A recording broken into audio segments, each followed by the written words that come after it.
En ce moment, on s'ennuie quand même pas mal sur le marché des cryptos, je sais pas ce que vous en pensez. Et je voulais profiter de faire cette vidéo afin de retranscrire nos émotions actuellement. Actuellement, Bitcoin tourne aux alentours des 60 000 dollars depuis environ 200 jours et on en a marre. Pour Ethereum, c'est encore pire car on est sur des prix qu'on avait déjà vus en 2021 et on ne fait que monter ou descendre entre 5000 et 1500. C'est relou. Mais non, vous vous souvenez de Casper Network? Un projet révolutionnaire qui allait révolutionner la sécurité d'Ethereum ou un truc comme ça, hein, évidemment, mais bon, voilà, hein. Et bah actuellement, il est en plein bull run, et oui! En effet, dernièrement, en quelques semaines, il a fait un x2. C'est incroyable! Ou alors, vous vous souvenez encore d'ICP? C'était un projet révolutionnaire qui était sorti en 2021. Ça allait bouleverser Internet et c'était un layer 1 qui allait être le calcul des ordinateurs mondiaux ou un truc comme ça. Il était parti à 400 dollars. Il avait très vite chuté et maintenant il vaut à 2 dollars environ. Rends-toi compte, si t'avais investi 10 000 dollars dans ICP, 5 ans plus tard, t'aurais eu seulement 29 dollars. C'est incroyable. Mais c'est le bull run, hein, parce que depuis quelques jours, on monte, on a fait un 12%.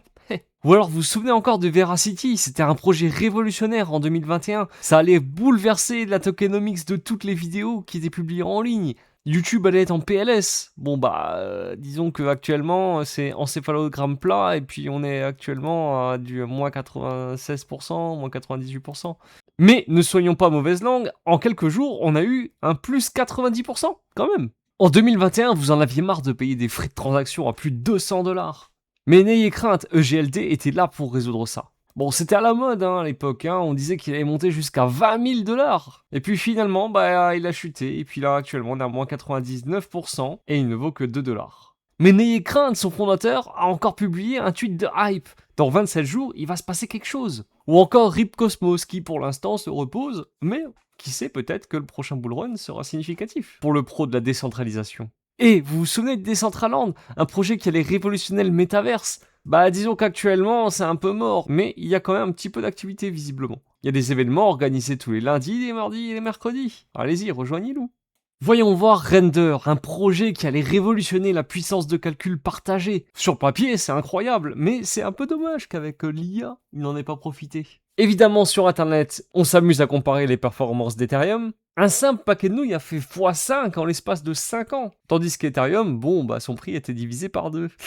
Ceci n'est pas un conseil à l'investissement, mais les nouilles c'est plutôt bon quand même. Surtout quand t'as la flemme de te cuisiner.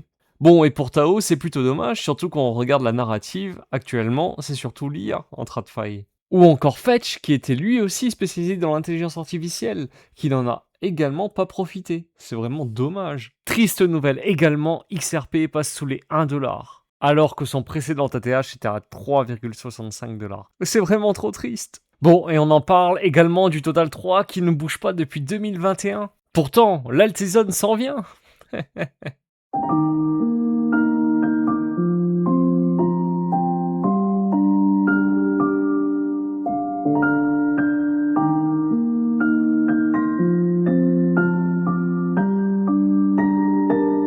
Bon, j'ai un problème avec cette vidéo, car j'ai tourné au début de la semaine et désormais Bitcoin a fait un plus 23% en l'espace de quelques jours. Pour Ethereum c'est pareil, il était aux alentours des 1800 dollars et là actuellement on est à plus 26% avec près des 2300 dollars, c'est quand même pas mal.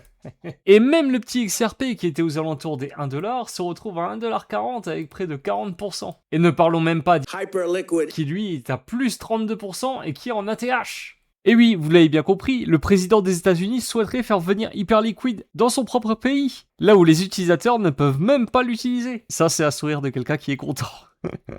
Les cryptos sont en pleine explosion, ça fait déjà 2 ou 3 jours que l'on a des plus 5 ou plus 10% sur certaines cryptos. Reste à voir si ceci est durable. Le SP500, quant à lui, tire la tronche. Et vous en pensez quoi? Bull run ou bear market? N'oubliez pas qu'on est là pour la tech.